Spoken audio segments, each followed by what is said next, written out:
मैं फिर से सभी को रिक्वेस्ट करती हूँ कि जो पीछे बैठे हैं वो कृपया थोड़ा आगे आ जाए, प्लीज़।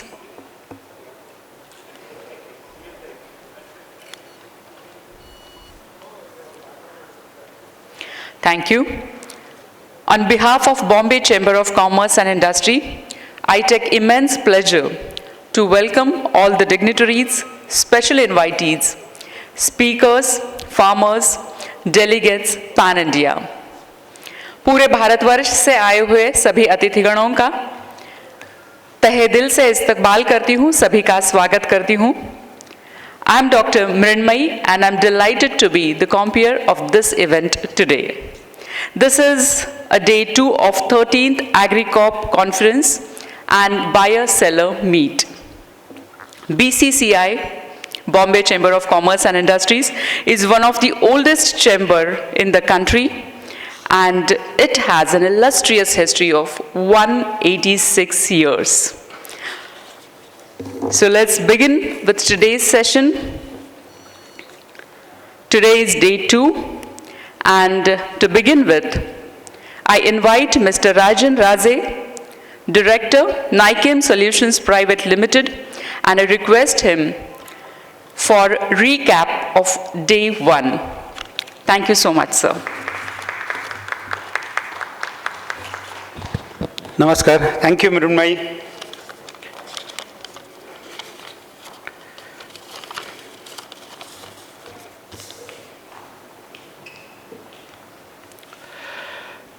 नमस्कार. आज ॲग्रिकॉपचा दुसरा दिवस आहे आणि काल जे काही सेशन्स झाले,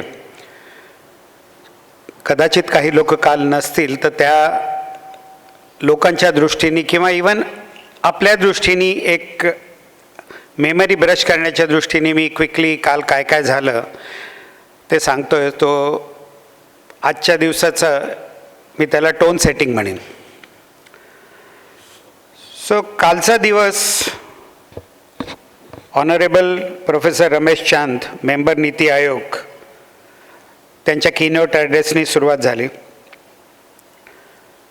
त्यांच्या संपूर्ण भाषणाचा जर का आपण एक टोन बघितला तर त्यांनी जी आपली आज ॲग्रिकॉपची थीम आहे की ॲग्रीटेक आणि FPO याचं कोलॅबरेशन झालं पाहिजे आणि त्या कोलॅबरेशनमधनं ॲग्री व्हॅल्यू चेन,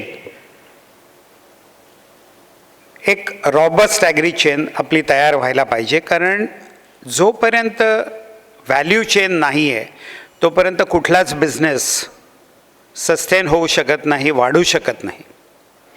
आज ॲग्रिकल्चरच्या बाबतीत आपण प्रत्येक वेळेस म्हणतो की आपल्याकडे खूप चांगलं क्लायमेट आहे, चांगला पाऊस आहे, जमीन आहे आणि आपल्याकडे लेबर अवेलेबिलिटी आहे. पण या सगळ्यातनं खरंच आपलं ॲग्रिकल्चर ज्या स्पीडनी, ज्या पद्धतीने पुढे जायला पाहिजे ते जातं आहे का? तर अनफॉर्च्युनेटली त्याचं उत्तर खूप पॉझिटिव्ह नाही आहे. सो त्यामुळे त्यांनी तेच सांगितलं की collaboration between agritech companies and FPOs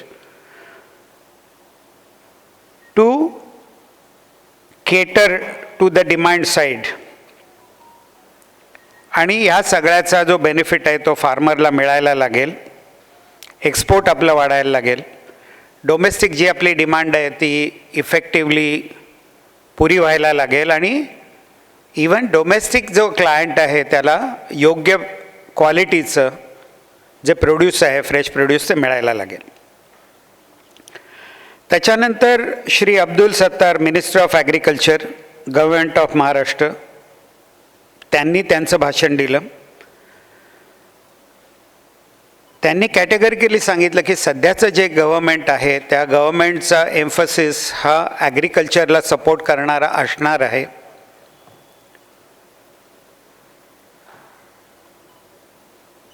आणि ज्या काही गरजा आहेत, ज्या काही पॉलिसी चेंजेसची गरज आहे ते सगळं ते करण्याचा प्रयत्न करतील. ॲडिशनल बजेटरी सपोर्ट ते FPOsना आणि फार्मर्सना देतील. त्याच्यानंतर आपण जे ॲग्रिकॉपचं सोवेन्युअर आहे ते श्री अब्दुल सत्तार आणि बाकीचे जे डिग्नेटरीज होते रमेश चांजे त्यांच्या हस्ते आपण त्याचं हे केलं रिलीज केलं ते. नंतर एकनाथजी शिंदे आपले चीफ मिनिस्टर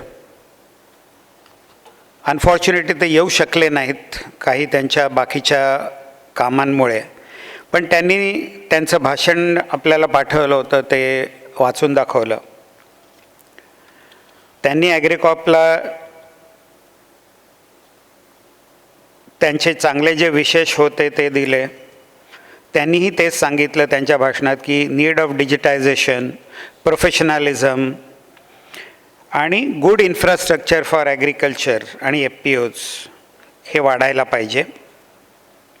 त्यांनी हेही सांगितलं की वुमेन एंटरप्रेन्युअरशिप ॲग्रिकल्चरमध्ये यायला पाहिजेत, पुढे त्यांनी यायला पाहिजे. आणि त्यांनी शेवटी सांगितलं की हे जे दोन्ही दिवसाचे जे काही प्रोसिडिंग्ज आहेत ते प्रोसिडिंग्स त्यांना BCCIनी सबमिट करावं आणि त्याच्यावर ते आणि त्यांचं कॅबिनेट त्याच्यावर विचार करून जे काही ॲक्शन्स घ्यायला पाहिजे ते नक्की घेतील. त्याच्यानंतर आपली सेशन जी झाली ते सेशन 1 जे integrated markets with production ecosystem, ते मृगांक परांजपे त्यांनी हे केलं, मॉडरेट केलं.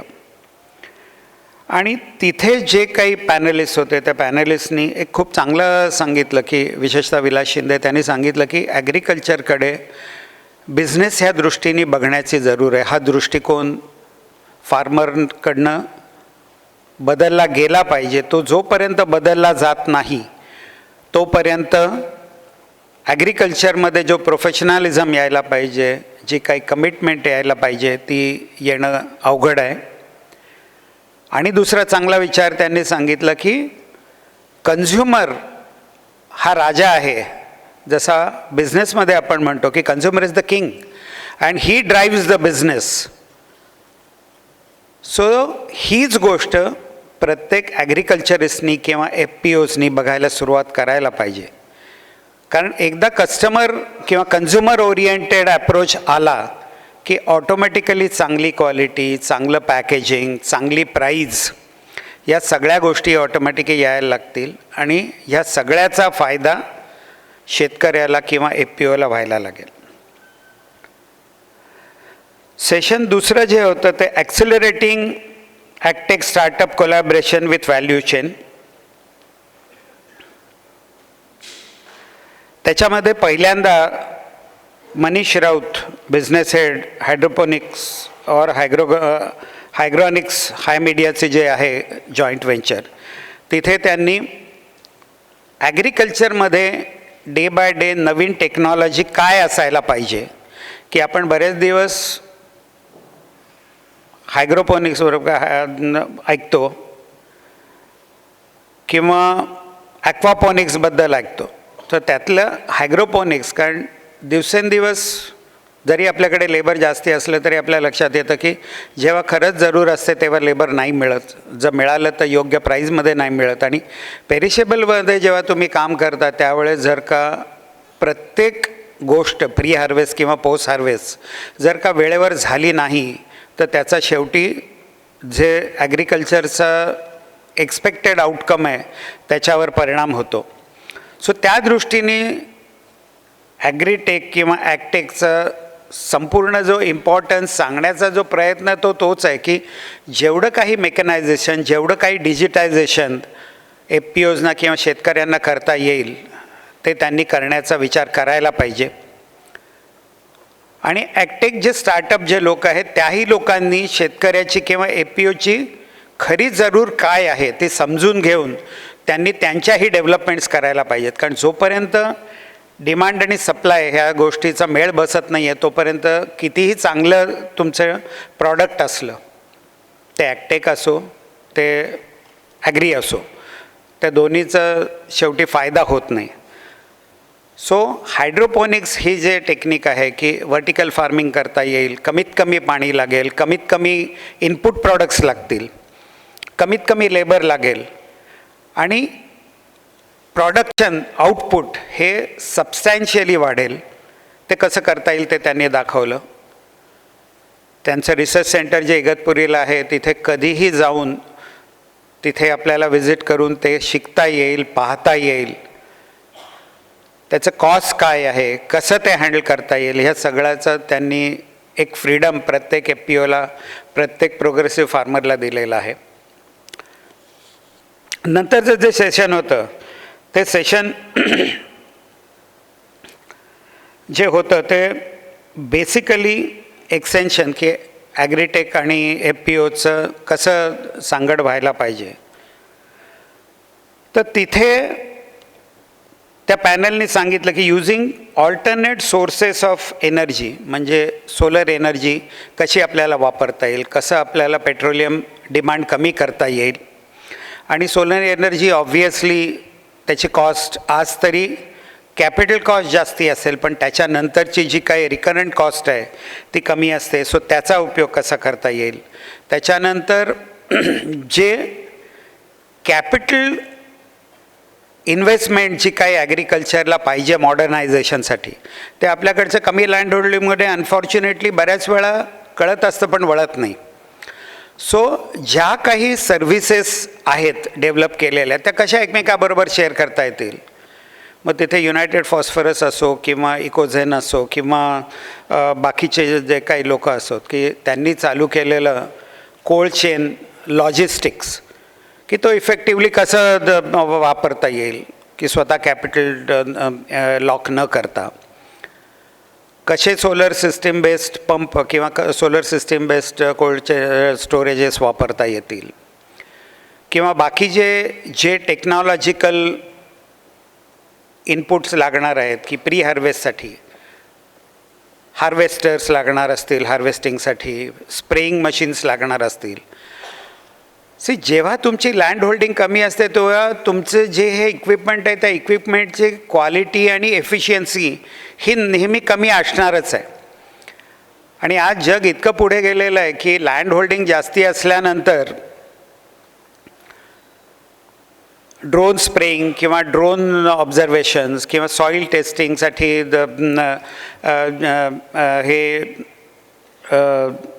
सेंट्रलाइज ॲनालिटिकल सिस्टम, न्यूट्रियंटसाठी सेंट्रलाइज ॲनालिटिकल सिस्टम्स, मग त्याप्रमाणे डिजिटाइज्ड न्यूट्रियंट्स देण्यासाठीच्या सिस्टम, ड्रिप इरिगेशन, स्प्रेइंग, हे सगळं जर का पुरवणाऱ्या कंपन्या असतील युनायटेड फॉस्फरससारख्या, महिंद्रा ट्रिंगोसारख्या, तर ही एक सर्विस चालू व्हायला पाहिजे. आणि त्याचबरोबर जो शेतकऱ्याचा आज खरा जो प्रॉब्लेम आहे की फार्म टू रिटेल किंवा फार्म टू फोर्क, ही सगळी जी वाटचाल आहे ती कशी पुरी करायची. कारण शेतकरी बऱ्याच वेळा मी MSME स्टेक होल्डर असल्यामुळे मला माहिती आहे की बहुतेक लोक टेक्नॉलॉजी बेस्ड असतात, टेक्नॉलॉजी एक्सपर्ट असतात आणि मग त्यांना टेक्नॉलॉजी बऱ्यापैकी कळते. सो इथे शेतकऱ्याला कदाचित प्री हार्वेस्टचं अंडरस्टँडिंग बऱ्यापैकी असतं, पण ते प्री हार्वेस्टचं अंडरस्टँडिंगसुद्धा सायंटिफिक आहे का की खरंच किती पाणी द्यायला पाहिजे, खरंच किती न्यूट्रियंट द्यायला पाहिजेत, खरंच कमीत कमी इन्सेक्टिसाईड आणि पेस्टिसाईड कसे वापरायला पाहिजेत, हार्वेस्टिंग कधी करायचं, ती डिमांड आणि हार्वेस्टिंग याची सांगड कशी घालायची, किंवा 100 किंवा 150 किलोमीटरच्या रेडियसच्या पलीकडे आपलं प्रोड्यूस जाऊन की जिथे चांगला भाव आपल्याला मिळण्याची शक्यता नक्की आहे ते कसं करायचं. सो हे दाखवण्यासाठी गो फॉर फ्रेश किंवा निंजा कार्ट सारखे जे मॉडेल्स आहेत ते FPOना अवेलेबल कसे आहेत ते सांगण्याचा प्रयत्न केला. आणि ह्या सगळ्या 2 दिवसाच्या ॲग्रिकॉपचा शेवटी उद्देश हाच आहे की सगळी सोल्युशन्स ह्या 1 तासाच्या सेशनमध्ये मिळू शकत नाहीत, बट ही जी सेशन्स आहेत ते ओपन दी अपॉर्च्युनिटीज की काय आहे, काय मिळू शकतं आणि कसं मिळू शकतं. सो हे सांगण्याचा हा सगळा प्रयत्न होता किंवा आहे कदाचित. सेशन 3मध्ये challenges of aggregation of farmers into FPOज, म्हणजे हे जे FPOज चालू तर होतात किंवा काल त्या तिसऱ्या सेशनमध्ये आपल्याला जाणवलं की जेवढेच APO चालू होतात ते बरेचसे नंतर बंदही होतात. कारण APOज चालू करणं म्हणजे शेवटी बिझनेस चालू करण्यासाठी आहे की फक्त तुमचा एक डायरेक्टर किंवा एक मॅनेजिंग डायरेक्टर असेल, त्यांनी ॲग्रिगेट घेतलेत, मेंबर्स घेतलेत, पण आज त्या प्रत्येक मेंबरला शेवटी जो स्टेक होल्डर आहे, त्याचा डायरेक्टर आहे, त्या लोकांना त्यांनी इन्व्हेस्ट केलेली वेळ आणि त्याचे पैसे, कॅपिटल, याच्यावर इफेक्टिव्ह आणि चांगला रिटर्न देणं ही त्याची जबाबदारी आहे. त्या कालच्या डिस्कशनमध्ये हेही दिसलं की बऱ्याच वेळा काय होतं की हा जो APO हेड आहे तो जर का प्रोफेशनल नसेल, की जे बऱ्याच वेळा होणार की MSMEमध्ये पण मी तेच बघतो की सगळं अंडरस्टँडिंग नसतं. कारण एनी बिझनेस जर का आपण डिवाईड करायचा झाला तर मी प्रत्येक प्लॅटफॉर्मवर सांगतो, मी स्वतः टेक्नॉलॉजी बेस्ड क्वालिफिकेशन असलेला असूनही सांगतो की बिझनेस जर का 100मध्ये स्प्लिट करायचा झाला तर टेक्नॉलॉजी ही फक्त 25% असते, उरलेले 75% हे फायनान्स आणि मार्केटिंग असतं. कारण जोपर्यंत तुम्ही जे बनवता ते विकून त्याचे पैसे तुमच्या खिशात येत नाहीत तोपर्यंत तो बिझनेस खरा नाही आहे. आणि हे शेतकऱ्यांनी समजायला पाहिजे. आणि त्याच्यासाठी तो जो APO हेड आहे तोही प्रोफेशनल असायला पाहिजे. किंवा ह्यावेळेस असं मला सकाळी येता येता मी आणि माझे कलिग बोलत होतो की बॉम्बे चेंबर ऑफ कॉमर्सने MSMEसाठी एक पॉलिक्लिनिक चालू केलं. कारण आमच्या तिथे लक्षात आलं की प्रत्येक एक्सपर्टीज हे त्या स्टेक होल्डरकडे नसू शकतं. सो त्याला फायनान्स काय आहे हे शिकवणं, हे बेसिक म्हणजे निदान बिझनेस चालू करण्यापुरतं, मार्केटिंग काय आहे हे शिकवणं, कंप्लायन्सेस काय आहेत हे शिकवणं, टेक्नॉलॉजी काय आहे हे शिकवणं, इनोव्हेशन काय आहे हे शिकवणं. सो हे जर करण्यासाठी आपण या प्लॅटफॉर्मवर असंच काहीतरी करू शकलो तर गोयल सरांना मी रिक्वेस्ट करीन, कारण शेवटी ते बोलतीलच ॲट दी एंड की पुढे पाथ फॉरवर्ड काय आहे. तर असा काहीतरी जर विचार केला तर त्या APOजना कदाचित तो सपोर्ट चांगला असेल. हे माझी थॉट प्रोसेस बोललो आहे मी. सेशन 4मध्ये आपण promoting platforms for stakeholders integration across the value chain. तर पहिल्यांदा तिथे आपण BASFचे जे प्रॉडक्ट्स आहेत ते कसे सपोर्ट करतात, पूर्ण pre harvest to post harvest, फार्मरला ते काय सपोर्ट देतात, काय त्यांचे प्रॉडक्ट्स आहेत, याच्यावर आपण ते प्रेझेंटेशन बघितलं. आणि शेवटचं जे सेशन आहे त्या शेवटच्या सेशनमध्ये आपण ग्रँट थॉर्टननी जे काही एक प्रोफेशनल सपोर्ट APOजना जो द्यायला सुरुवात केली आहे की focus on residue free produce कसं करता येईल, not only to export for domestic मार्केटसाठी ते कसं करता येईल.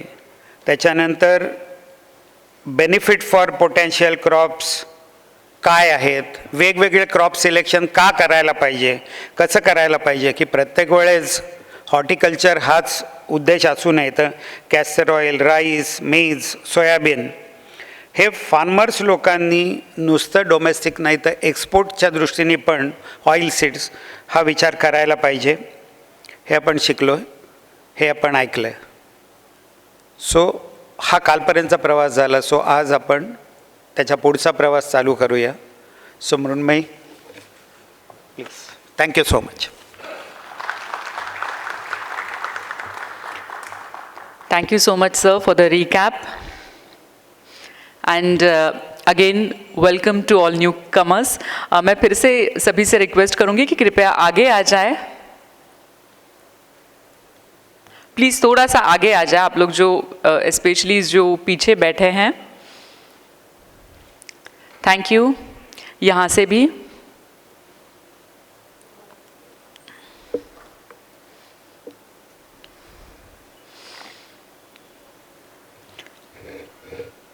Thank you so much.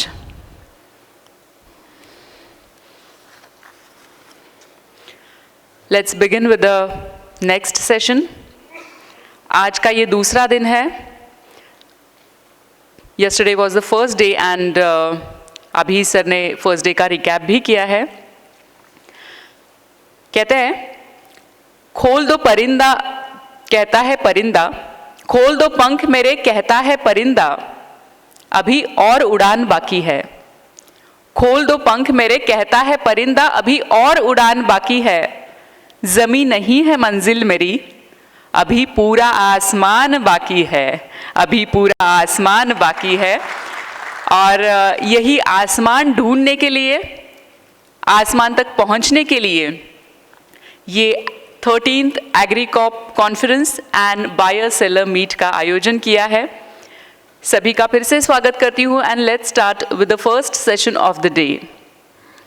मैं आमंत्रित करना चाहूँगी नेक्स्ट सेशन के मॉडरेटर और पैनलिस्ट्स को। Day 2, Session 5, Ensuring Value Chain Finance. May I invite moderator, Mr. Manoj Rawat, Managing Director and Chief Executive Officer, ValueFin India. Please welcome him with a very good round of applause.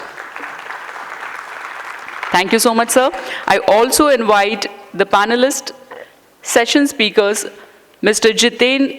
Jinesh Shahji, Managing Partner, Omnivores. Mr. Sridhar Iswaran, Founding Member, Samunnati Financial Intermediation and Services Private Limited. Mr. Rajeshwar Patil, Assistant General Manager, Agri Maharashtra Circle, State Bank of India. And Mr. Ashok Dhamankar, CFO, Financial Services UPL Limited. जोरदार तालियों के साथ हम in सभी का स्वागत करेंगे, अभिनंदन करेंगे। And now I hand over the session to the moderator, Mr. Manoj Rawat ji. Thank you so much.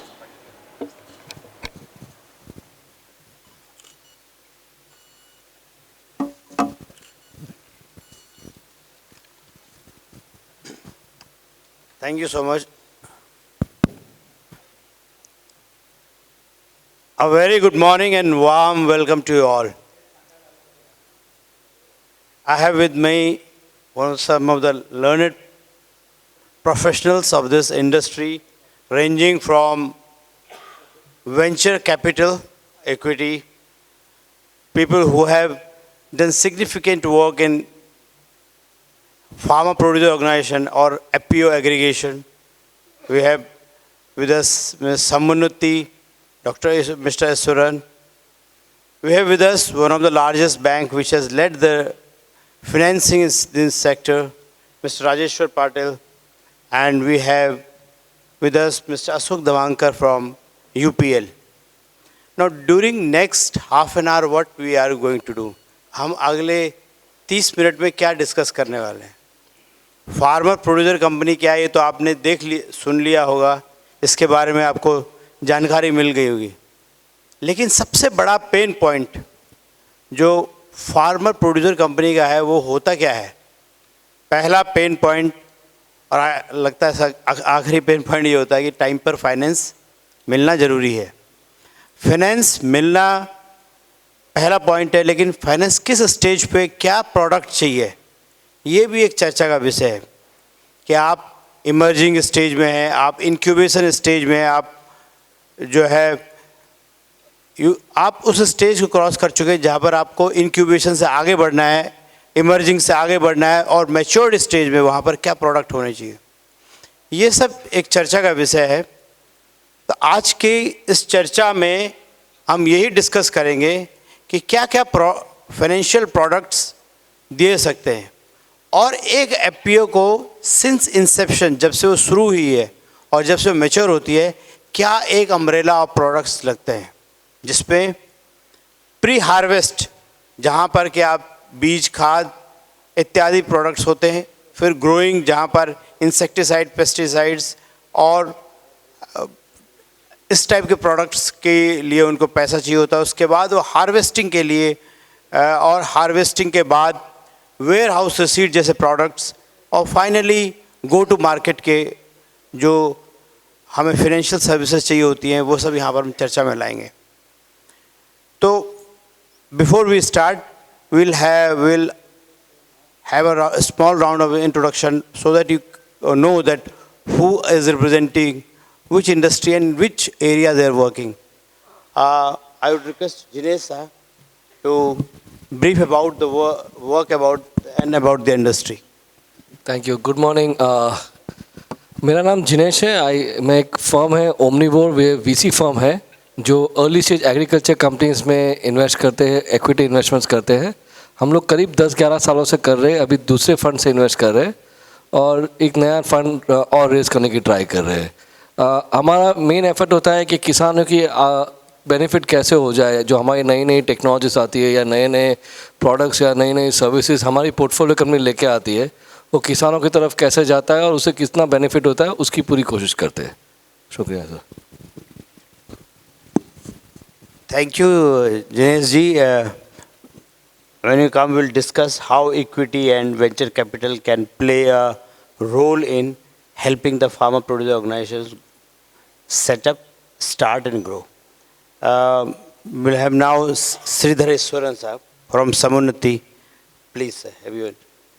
Thank you मनीषजी सर्वांना नमस्कार एफ पी ओचे CEO आणि बोर्ड ऑफ डायरेक्टर्स जे प्रत्येक डिस्ट्रिक्टवरून आले त्यांना सर्वांना नमस्कार हार्दिक स्वागत माझं नाव श्रीधर ईश्वरन आहे आणि मी समुन्नती फिनॅन्स एक नॉन बँकिंग फिनॅन्स कंपनी आहे त्यांना रिप्रेझेंट करतो आहे आमचं एकमात्र मूल्य आहे की आम्ही प्रॉडक्ट सोल्युशन वगैरे करतो आहे ते फक्त ॲग्रिकल्चर सेक्टरसाठी आहे आणि गेल्या 8 वर्षात आम्ही कमीत कमी 3000 अधिक एफ पी ओबरोबर काम केलेले आहे आणि 22 स्टेटमध्ये आहे आम्ही आणि महाराष्ट्रामध्ये आमचं चांगलं प्रेझेन्स आहे 200 अधिक एफ पी ओबरोबर आमचं काम चालू आहे आता आणि आमचं ऑफिस मुंबई पुणे आणि औरंगाबादला आहे औरंगाबाद का कारण औरंगाबादमधून आपल्याला प्रत्येक ठिकाणी जायला बरं पडेल त्या हिशोबाने आम्हाला एफ पी ओसाठी औरंगाबादमध्ये मोठं ऑफिस आहे आणि एफ पी ओ करता आम्ही त्यांचं 2च इम्पॉर्टंट काम आहे तुम्हाला लोकांना माहिती आहे इनपुट आणि output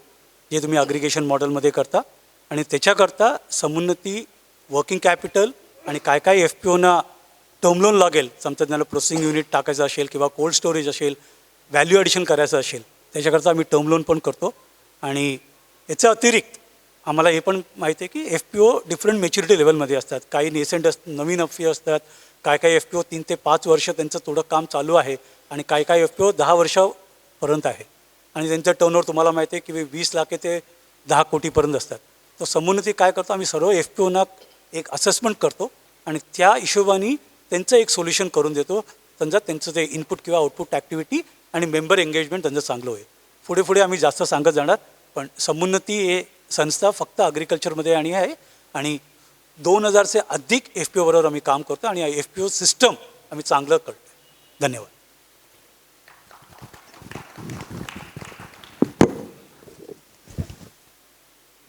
Now we have with us Rajeshwar Patil ji. He is from State Bank of India, one of the largest financier of agriculture in the country. नमस्कार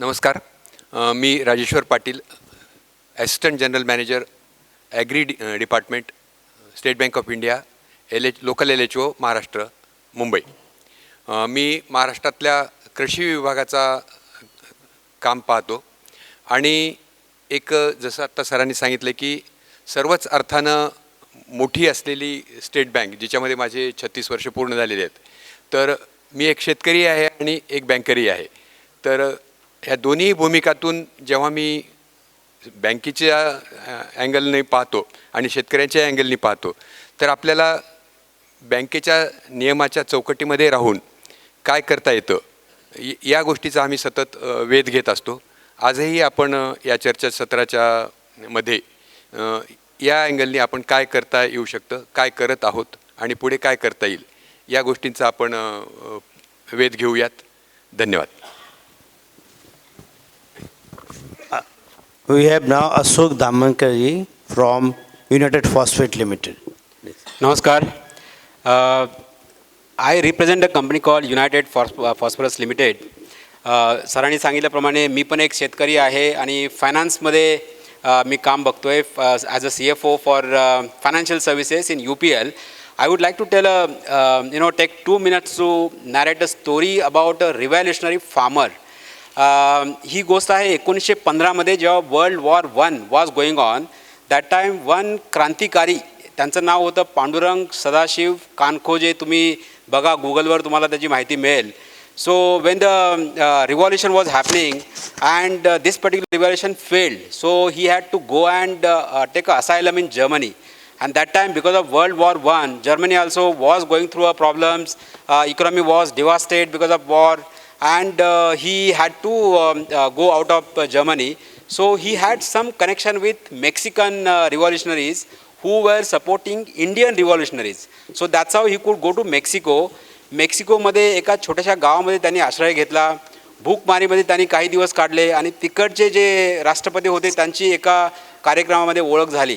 आणि त्याच्यानंतर त्यांनी मक्याच्या कणसावर एवढं त्या ठिकाणी रिसर्च केलं की मेक्सिकोमध्ये त्यांचा आज या ठिकाणी म्हणजे मेक्सिकोच्या एका गावामध्ये त्यांचा पुतळा उभा राहिला आणि he was the first Indian to be having a statue in Mexico. आता ही गोष्ट सांगण्याचं कारण हेच की आमचे जे चेअरमन आहेत रज्जूभाई श्रॉफ साहेब, त्यांनी 1969 साली ही कंपनी उभी केली आणि त्यांनाही 2018मध्ये म्हणजे तब्बल 103 वर्षानंतर मेक्सिकन गव्हर्नमेंटने त्यांचा हायेस्ट सिव्हिलियन अवॉर्ड दिला होता. आणि 2021मध्ये रज्जूभाई श्रॉफना आपल्या देशातला आपल्या सरकारने हायेस्ट सिव्हिलियन अवॉर्ड जे पद्मभूषण आहे ते त्यांना कन्फर केलं होतं. तर अशा प्रकारे UPLची जी वाटचाल आहे, गेली 53 वर्ष UPL सीड्स, फर्टिलायझर्स, ॲग्रोकेमिकल्स, बायोसोल्युशन्स ह्या भागामध्ये त्यांनी बरंच काम केलं आहे. शेतकऱ्यांची बरेच म्हणजे ह्या 5 ह्याच्यामधून त्यांनी सुरुवात केली आहे. आणि याच्या व्यतिरिक्त आता एक नवीन प्लॅटफॉर्म आहे, तो काल आपण पाहिला असेल, विजय व्यंकटरामन होते, त्यांनी सांगितलं की nurture.farm, त्याच्यामध्ये आम्ही FPOs, FPCs, लेंडर्स, शेतकरी या सगळ्या वर्गांना एका प्लॅटफॉर्ममध्ये आणून त्यांच्यासाठी आम्ही काय करू शकतो, तशा प्रकारेच आम्ही आता फायनान्शियल सर्व्हिसेसमध्ये एंट्री करतो आणि त्याद्वारे आम्ही FPOजना फायनान्सिंग, शेतकऱ्यांना फायनान्सिंग हा करण्याचा प्रयास आहे. आपण पुढे डिस्कस करूच जसं जसं हे पुढे जात जाईल. थँक्यू. थैंक यू अशोक जी. कल आपका पूरा दिन भर कॉन्फ्रेंस में जो रहे होंगे, सबसे पहले इस बात पर हमें चर्चा करनी है कि आखिर FPOs है क्या और इसकी ज़रूरत क्या है. जब हम फाइनेंशियल सेक्टर के लिए बात करते हैं, आखिर FPO की ज़रूरत क्या है. और any guess how many FPOs are registered in the country today? Across the country, except वैसे तो primary agriculture cooperative society, farmer interest group, बहुत सारी चीज़ें हैं, पर कितनी FPOs अभी तक रजिस्टर हुई हैं जो नए फॉर्मेट में, वो है 16,000 प्लस. और इसमें से तकरीबन 1/3 महाराष्ट्र में, 1/3 जो FPOs है वो महाराष्ट्र में हैं. और ये सब क्यों आई हैं साथ में? FPOs का आना या उनको एग्रीगेट करने का एक ही मकसद है, वो है इकोनॉमीज ऑफ स्केल. यदि हम देखें तो हमारे पास तकरीबन 138 मिलियन फार्मर्स है, 14 करोड़ फार्मर्स हैं. उसमें से 85% farmers small end marginal category में आते हैं. यदि वो इंडिविजुअली इस काम को करते हैं तो वो इकोनॉमीज ऑफ स्केल जिसको हम एज अ FPO फार्मर के साथ ला सकते हैं, वो इसके अंदर हो नहीं पाएगा यदि वो इंडिविजुअली किसी भी बेनिफिट को लेने जाएं, क्रेडिट लेने जाएं या कोई भी फाइनेंशियल प्रोडक्ट लेने जाएं. इसलिए FPO और फार्मर प्रोड्यूसर इंटरेस्ट ग्रुप्स, इनका एक तरह से सरकार ने ये कॉन्सेप्ट आया और फार्मर्स ने खुद आके एज अ ग्रुप इसको आगे बढ़ाने की कोशिश की है. मैं एक चीज़ जब डिस्कशन चल रहा था FPOs के बारे में, हमने SHG मूवमेंट सुना होगा, सेल्फ हेल्प ग्रुप मूवमेंट, जो कि करोड़ों में लोगों में गया है आगे और देश के हर भाग में वो उसका एक फोकस तरीके से इंटरवेंशन रहा है. क्या हम में FPOs को भी इसी फोकस के साथ, इसी तैयारी के साथ आगे बढ़ाना है या FPOs के चैलेंजेस अलग हैं? तो इस भाग में हम ये चर्चा करेंगे कि आखिर FPOs की ज़रूरत क्या है, कैसे वो economies of scale say benefit होगा और इसका आगे फ्यूचर क्या है. तो दिनेश जी, मैं आपसे ये एक मेरा सवाल ये है कि आप वेंचर कैपिटल फंड या अल्टरनेट इन्वेस्टमेंट फंड चलाते हैं, तो आपके पास भी जो विभिन्न एफपीओज हैं या फार्मर प्रोड्यूसर कंपनीज हैं या फार्मर इंटरेस्ट ग्रुप्स हैं, वो आते होंगे, तो आप इन सब को क्या राय देते हैं कि आप आगे बढ़ सकें इमर्जिंग स्टेज से बियॉन्ड, और क्या क्या प्रोडक्ट्स इनको आप सजेस्ट करते हैं उस स्टेज पे? चलो, थैंक यू मनोज जी। जो हम लोग के पास जो भी नए स्टार्टअप्स आते हैं या नए एफपीओज आते हैं, हम लोग उन्हें बोलते हैं कि जो भी करो पूरी चीज़ करो। यानी काफ़ी लोग अपना बोलते हैं कि मुझे सीड परचेस करनी है या इनपुट लेना है, कोई सर्विसेज की बात कर रहा है, कोई फाइनेंस की बात कर रहा है। बट अगर मैं अपने बिजनेस के हिसाब से देखूँ, जब तक किसान को अपनी जो उपज की सही प्राइस नहीं मिलता है, उसकी जो पैदाइश की उसको अच्छा प्राइस नहीं मिलता है, तब तक पूरा जो तामझाम है वो कुछ फ़ायदा नहीं है। आप अच्छे सीड लगाओ या अच्छी एडवाइजरी लो या अच्छे सब्सिडी लेके आओ, बट जब तक उसको पूरा पैसा नहीं मिलता तब तक कुछ फ़ायदा नहीं है। तो हम लोग किसान या एफपीओज को बोलते हैं कि आप पूरी चीज़ करो। यानी राइट फ्रॉम आप जो बाय कर रहे हो तो साथ में संगठन मिलकर बाय करिए। अगर आपको कोई सलाह चाहिए कि आप क्या उगाना चाहिए तो पहले एडवाइजरी ले लीजिए। सॉइल टेस्टिंग करवाना तो सब साथ में मिलकर करवा लीजिए। और आपको एडवाइजरी चाहिए, फार्मिंग या सर्विसेज चाहिए तो उसका साथ में मिलकर करिए। उसके बाद फाइनेंसिंग चाहिए तो साथ में चाहिए, क्योंकि आप अगर 25 फार्मर जाएंगे और किसी एनबीएफसी को बोलेंगे तो आपकी जो नेगोशिएशन पावर बहुत कम होती है। और अगर हम लोग जो स्टार्टअप जो भी होते हैं उनको बोले कि अगर पूरा सिस्टम यानी राइट फ्रॉम जो प्रोड्यूस कर रहे हो और जो बेचने वाले हो उसका पूरा ट्रांसपेरेंसी वाया सिस्टम से, कोई सिस्टम से या किसी इंफॉर्मेशन गैदरिंग सिस्टम से, अगर किसी बैंक या जो कंपनी आपसे बाय करने वाली हो, लेट्स से कोई आप कुछ भी बना रहे हो, उगा रहे हो, लेट्स से आप गेहूँ या मक्का उगा रहे हो, तो अगर आप जो कंपनी मक्का बाय करने वाले हैं, आपसे प्रोसेसिंग करने वाले, अगर उससे पूरी तरह से अगर वाकिफ़ कर दिया करो तो वो गारंटी देता है कि मुझे इस एरिया से 10,000 टन या 5,000 टन या 1,000 टन मक्का मिलने वाला है, तो मैं इस फार्मर का इस प्रोसेसिंग के लिए मैं गारंटी दे सकता हूँ। तो अगर वो हमको साथ में मिल जाए तो आपकी जो भी वेगरीज है वो भी ऊपर नीचे होती है चीज़, वो कंट्रोल में आ सकती है। तो हम किसान या जो भी एफपीओज को बोलते हैं कि आप पूरा सिस्टम अगर किसी एक के साथ कर लिया करो, और जो भी इंफॉर्मेशन गैदरिंग चाहिए या इंफॉर्मेशन एक्सचेंज करनी है अगर साथ में करा करो तो आपको बैंकिंग सपोर्ट भी मिलेगा, आपको एडवाइजरी सपोर्ट भी मिलेगा, आपको अच्छी प्राइसिंग भी मिलेगा, एंड तो आपका पैसा भी एक्स्ट्रा बढ़ेगा। तो हम लोग यही सलाह देते हैं मनोज जी, साथ में मिलकर पूरा वैल्यू चेन को कैसे करो ट्रांसपेरेंसी, वही सिखाते हैं हम लोग। Thank you. ये बात सही है कि फार्मर को एक अम्ब्रेला के नीचे, जैसे हम पैकेज ऑफ प्रैक्टिसेस एग्रीकल्चर में होता है, वो एक फ्रॉम सोइंग टिल हार्वेस्टिंग एक पूरा पैकेज फार्मर को मिलता है, वैसे ही एक package of practice financial sector में भी होना चाहिए, जहाँ पर कि हैंड होल्ड किया जाए एफपीओ को since Inception till the maturity stage. तो अभी एक सवाल जो हुआ वो ये था कि कितने, तो हमने तकरीबन 17,000 एफपीओ जो है नए सिस्टम में हमारे वो हुए। ये डेटा मैं आपको बता रहा हूँ, हमारा फार्मर्स का जो एफपीओ का डेटा है वो टाटा कॉर्नेल यूनिवर्सिटी का एक डिपार्टमेंट है कॉर्नेल में, वो ट्रैक करते हैं कि इंडिया में कितने एफपीओ बने और उनकी स्टेटस क्या है। कॉर्नेल यूनिवर्सिटी यूएस में, उस पर एक बड़ा इंटरेस्टिंग पॉइंट सामने आया। उसमें भी यही आया कि जो वेरियस प्रोडक्ट्स हैं फार्मर प्रोड्यूसर कंपनीज के लिए और फार्मर प्रोड्यूस ऑर्गेनाइजेशन के लिए, वो समहाउ आपस में कनेक्टेड नहीं है, वो उनमें ही वैल्यू चेन या चेन जो बननी चाहिए वो नहीं है। अब क्या है, 3 स्टेज में कोई भी फार्मर प्रोड्यूसर कंपनी है। पहला स्टेज इंक्यूबेशन स्टेज, वहाँ पर क्या चाहिए, कैपेसिटी बिल्डिंग और हैंड होल्डिंग चाहिए, उसको आगे बढ़ सके। सेकंड स्टेज क्या है, वो है कि इमर्जिंग स्टेज, जहाँ पर वो ग्रो कर रहा है, यहाँ पर उसको इक्विटी चाहिए और वर्किंग कैपिटल रिक्वायरमेंट ताकि डे टू डे वर्क वो कर सके। और तीसरी स्टेज है वो लगभग चौथे साल के बाद आती है, वो है मैच्योर्ड स्टेज, जहाँ उसको टर्म लोन चाहिए, जहाँ पर उसको एक तरह से एसेट मेकिंग के लिए लोन चाहिए, वो थर्ड स्टेज में आता है जहाँ वो उसको अब्जॉर्व कर सकता है। तो मेरा सवाल यही है सिरदर, जैसे कि जब आप इतनी सारी एफपीओज के साथ काम कर रहे हैं तो ये आप सेग्रीगेशन करते हैं किस स्टेज में है और ये हैंड होल्डिंग करते हैं कि आपने एक पर्टिकुलर सेगमेंट चुना हुआ है जिसके अंदर आप काम करेंगे और फार्मर्स को हैंड होल्ड करेंगे, या एग्जिस्टिंग एफपीओ जो गवर्नमेंट ने हैंड होल्ड की हुई है उन पे आपका फोकस होता है? Thank you Manoj ji. जसे की आम्ही बताया था की समुन्नती आम्ही फक्त वर्किंग कॅपिटल असं आम्ही ट्रान्झॅक्शन एफ पी ओ बरोबर करत नाही आहे. आम्ही एफ पी ओ बरोबर एंगेज करतो. फर्स्ट आम्ही स्वतः एक ग्रेडिंग आणि असेसमेंट टूल तयार केलेले आहे.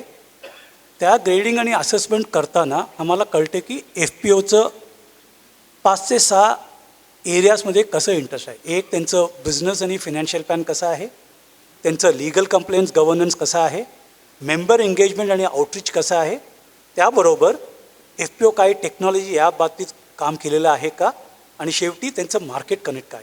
हा सर्व इम्पॉर्टंट आहे कुठल्याही एफ पी ओला. आम्ही एफ पी ओ बरोबर एंगेज करताना फर्स्ट त्यांचं असेसमेंट करतो. असेसमेंट केल्यानंतर आम्हाला कळते की ठीक आहे या एफ पी ओकडे चांगलं काम चालू आहे, त्यांना पण एक मार्केट कनेक्ट पाहिजे, तर आम्ही फक्त त्यांना मार्केट कनेक्टमध्ये चालू करणार. असं नाही की आम्ही एफ पी ओला सांगलं की आम्ही तुमच्याबरोबर काम करू शकत नाही कारण तुम्हाला फक्त वर्किंग कॅपिटल, असं नाही आहे आमचा मुद्दा. आमचा असं आहे की एफ पी ओला पहिलं असेस करा आणि एफ पी ओला जे पाहिजे आणि कुठे त्यांचं एखादा वीक पॉईंट आहे तिकडे आम्ही त्यांना फोकस करतो आणि त्यांना वरती घेऊन येतो. आणि एखाद्या एफ पी ओमध्ये समजा वर्किंग कॅपिटल चाहिए आणि ॲज अ बँक एक एन बी एफ सी आम्हाला फिनान्शियल्स लागतं, आम्हाला के वाय सी लागतात, आम्हाला बँक स्टेटमेंट लागतात, पण एफ पी ओला द्यायला त्रास होतो आहे कारण ते म्हणतात की आमचे सी एकडे अकाउंट्स आहे, 15-20 दिवस लागतील. म्हणून आम्ही काय करतो आहे, आम्ही प्रत्येक एफ पी ओ बरोबर जे साहेबने सांगितलं की एक नेसेंट एफ पी ओ असतात, एक मॅच्युअर एफ पी ओ असतात, आम्ही प्रत्येक एफ पी ओचे एक असेसमेंट केल्यानंतर त्यांचं काय आवश्यकता आहे त्या हिशोबाने आम्ही काम करतो. आणि एक ट्रान्झॅक्शन म्हणून आमचं काम चालू नाही आहे. एफ पी ओ बरोबर आम्ही 2 ते 3 वर्ष त्यांना हँडहोल्ड करतो, त्यांना एक मेंटरशिप करतो. एखादा तुम्हाला एक्झाम्पल देतो. एक एफ पी ओ समजा आम्हाला येऊन सांगला की आम्हाला एक 10 लाख रुपये पाहिजे, आम्ही देऊ 10 लाख रुपये, पण आम्ही त्यांना असंच केल्यानंतर आम्हाला कळलं की तुम्ही 10 लाख कशाला पाहिजे, तुम्हाला इनपुट खरेदी करायचं आहे किंवा तुम्हाला मेंबरकडनं प्रोक्युरमेंट करायचं आहे, आम्ही ते फक्त व्यवस्थित करू. एकदा तुम्ही प्रोक्युरमेंट केलात, तुम्ही कुठे विकणार, तुम्हाला बायरची गरज आहे का, आम्ही मार्केट लिंकेज पण करून देऊ. पण आम्ही जरा असंच करताना आम्हाला कळलं की तुम्ही म्हणता की आमच्याकडे 1000 मेंबर आहे आणि आम्हाला विचारता आम्हाला फक्त 10 लाख पाहिजे. म्हणजे एफ पी ओची क्षमता आहे 5 कोटीचं टर्नओव्हर करायला, पण आज तुम्ही फक्त 20 ते 25 लाख करता आणि तुम्हाला फक्त 10 लाख पाहिजे. पण आम्ही तुम्हाला 10 लाख देऊ, पण आम्ही तुमच्याबरोबर असंच केल्यानंतर आम्ही तुम्हाला सांगू की आपण दोघं म्हणजे समुन्नती आणि एफ पी ओ असं काम करूया की तुम्ही तुमचं टर्नओव्हर 20 लाख ते 1 कोटीपर्यंत घेऊन जा पुढच्या 1-2 वर्षात, आणि समुन्नती चालवून तुम्हाला मी 10 लाख दिले, वर्किंग कॅपिटल तुम्हाला 10 ते 50पर्यंत कसं आम्ही देऊ, कारण तुम्हाला वर्किंग कॅपिटलची गरज लागते. याचा अतिरिक्त जसं सरांनी सांगितलं की इकोसिस्टम हा महत्त्वपूर्ण आहे. आम्ही तुम्हाला मार्केट लिंकेज पण करून देऊ, कारण समुन्नती हा जो एन बी एफ सी आहे आम्ही संपूर्ण ॲग्री व्हॅल्यू चेनमध्ये काम करतो. तर आम्हाला मार्केट कनेक्ट चांगले कंपनीज आहेत, खूप प्रोसेसिंग युनिट आमच्याबरोबर आहेत, इन्स्टिट्यूशनल बायर्स ऑफ कमॉडिटीज आमच्याबरोबर काम करतात, ट्रेडर्स अग्रिगेटर्स आमच्याकडे आहे, आणि आम्ही त्यांना एफ पी ओना कनेक्ट करतो. आणि शेवटचा मुद्दा इम्पॉर्टंट आहे की टेक्नॉलॉजी, पॅकेज ऑफ प्रॅक्टिस. सरांनी सांगितलं, ह्या सरांनी पण सांगितलं की इतकी न्यू टेक्नॉलॉजी आलेले आहेत, पॅकेज ऑफ प्रॅक्टिसेस आलेले आहेत. आपण एक ॲडवायझरीचं माध्यम आहे कसं एफ पी ओ आणि शेतकऱ्यांना घेऊन जाऊ. एखाद्या एफ पी ओला पटकन काम करणं कठीण आहे, पण समजा समुन्नती संस्था आणि सरांनी सांगितलं की यांच्याबरोबर खूप ॲग्रीटेक कंपनी आहे. आज समजा एक ड्रोन टेक्नॉलॉजी आहे, सॉईल टेस्टिंगची कंपनी आहे. आता या लोकांकडे टेक्नॉलॉजी आहे, पण त्यांच्याकडे कसं आम्ही शेतकऱ्यांकडे जाऊ ते आम्ही त्यांच्याबरोबर कोलॅबरेट करतो. आणि आम्ही सांगतो की ठीक आहे, आम्ही एक 10 एफ पी ओ तुम्हाला निवड करून देणार, त्या एफ पी ओवरनं आपण एक 2000 फार्मरकडे पायलट करूया. त्या हिशोबाने आम्ही ॲडवायझरीमध्ये पण भरपूर काम करतो. कालचं तुम्ही सेशन केलं त्याला प्रोफेसर रमेश यांनी सांगितलं की इंडियामध्ये आता कन्झम्शन तुमचं आहे पण प्रोडक्शन जास्त राहील, पण आज तुम्ही डोमेस्टिकमध्ये करता, उद्या तुम्हाला एक्सपोर्टचं गरज नक्की आहे. आता आपल्याला काय काम करायचं, मॅच्युअर एफ पी ओ आहे, त्यांचं मार्केट लिंकेज पण चांगलं आहे म्हणा, डोमेस्टिकमध्ये त्यांचं चांगलं काम चालू आहे, पण प्रोक्युरमेंट जास्त झालं. पण आपल्याला त्या एफ पी ओबरोबर असं काम करायचं की त्यांना एक्सपोर्टसाठी काय लागेल, सर्टिफिकेशन म्हणा, पॅकेज ऑफ प्रॅक्टिसेस म्हणा, एक्सपोर्ट तयार करण्यासाठी बायरची रिक्वायरमेंट काय आहे म्हणा, आपण ते सर्व FPOमध्ये आम्ही तयार करू. तसं आम्ही आमचं एक फ्रेमवर्क आहे, आमला फ्रेमवर्क. अग्रिगेशन करतो. अग्रिगेशन म्हणजे आपल्याला सर्व अग्रिगेट करताना तुम्हाला बार्गेनिंग पॉवर मिळतं, त्याच्याकरता तुम्हाला वर्किंग कॅपिटल म्हणे. तो समुन्नतीचा अग्रिगेशन मॉडेलमध्ये तुम्हाला वर्किंग कॅपिटल आणि टर्म लोन मिळणार. मार्केट लिंकेज म्हणजे कारण आम्ही प्रत्येक व्हॅल्यू चेनमध्ये काम करतो, आमच्याकडे खूप प्रोसेसर्स आणि बायर्स आहेत, त्यांच्याबरोबर आम्ही तुम्हाला कनेक्ट करतो. फायनल हे आहे ॲडवायझरी. ॲडवायझरीचं निमित्ताने तुम्हाला मी असेस करू, तुम्हाला ॲडवायझरी देऊ, काय काय तुम्हाला टेक्निकल सपोर्ट हवी ते सर्व आम्ही तुम्हाला आणून देणार. हेच आम्हाला सांगितलं. धन्यवाद.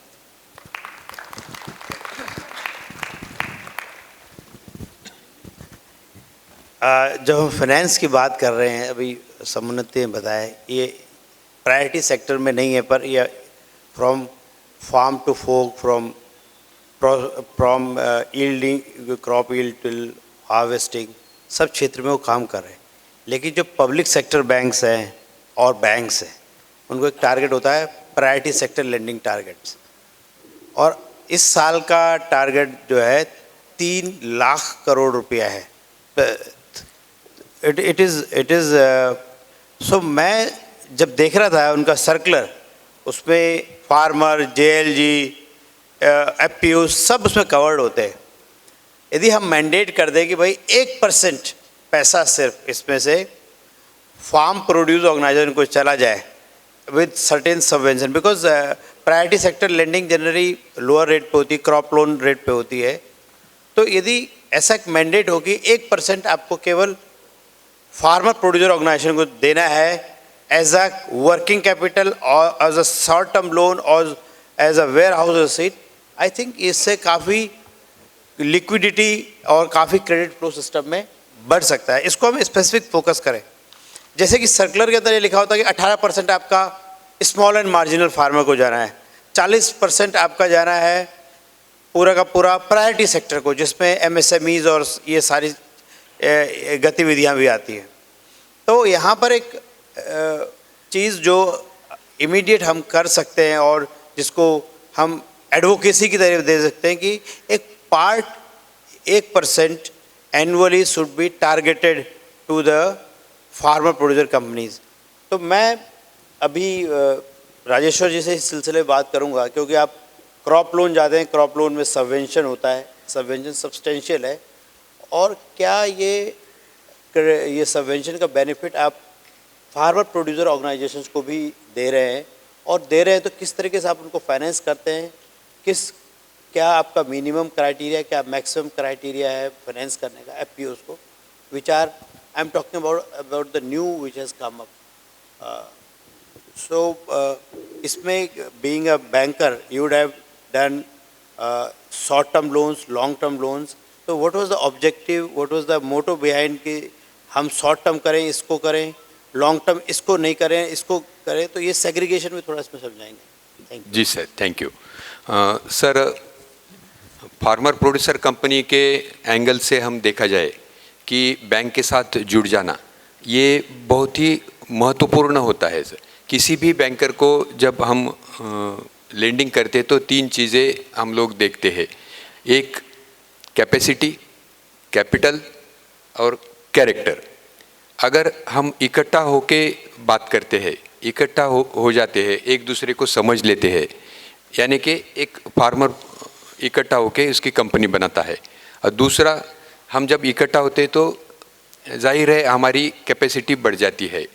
और तीसरा, हमारा इंडिविजुअल कैपिटल का जो विचार है वो थोड़ा सा बाजू में रह के हमारा एकत्रित सर्वांचा मिळून जे काय कॅपिटल आहे त्याच्यासाठीचा विचार हा मोठा ठरतो. आणि या 3 गोष्टीवर बँक नेहमी फोकस करून दिलं जातं त्याला कर्ज. आता इथे सरांनी जो प्रश्न विचारलेला आहे की FPCच्यासाठी फायनान्स करण्यासाठी स्टेट बँक काय करते आहे, तर यामध्ये आत्तापर्यंतचा जो काही 2 वर्षापूर्वीपर्यंतचा जो दृष्टिकोन आहे तो आता आमूलाग्र बदललेला आहे. आणि FPCच्या बद्दल फायनान्सिंगचा जो विषय आहे तो बँकेने अतिशय प्राधान्याने घेतलेला आहे, एकदम प्राधान्यक्रमावर तो आहे. यासाठी बँकेने वेगळे वेगळे टायप्स केलेले आहेत, हातमिळवणी केलेली आहे वेगवेगळ्या संस्थांसाठी.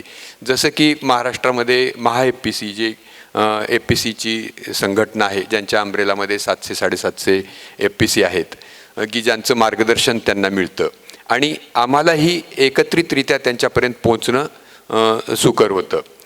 दुसरं ॲग्रीटेक BCs, सर इथे बसलेलेच आहेत समुन्नतीचे, की त्यांच्यासोबतही स्टेट बँकेने टायअप केलेलं आहे आणि त्यांच्या माध्यमातूनही आम्ही FPCपर्यंत पोहोचत आहोत. दुसरी गोष्ट मला इथे आणखी सांगावीशी अशी वाटते की जेव्हा एक FPC 300 ते 500 शेतकऱ्यांची गरज भागवते, तेव्हा बँकेसाठी ते एक मोठं आकर्षक बिझनेस मॉडेल असतं की जिथे FPCला फायनान्स सोबत FPCच्या अंडर जे शेतकरी आहेत त्यांनाही फायनान्स आणि त्यांच्या गरजांचाही विचार इथे आम्ही करतो.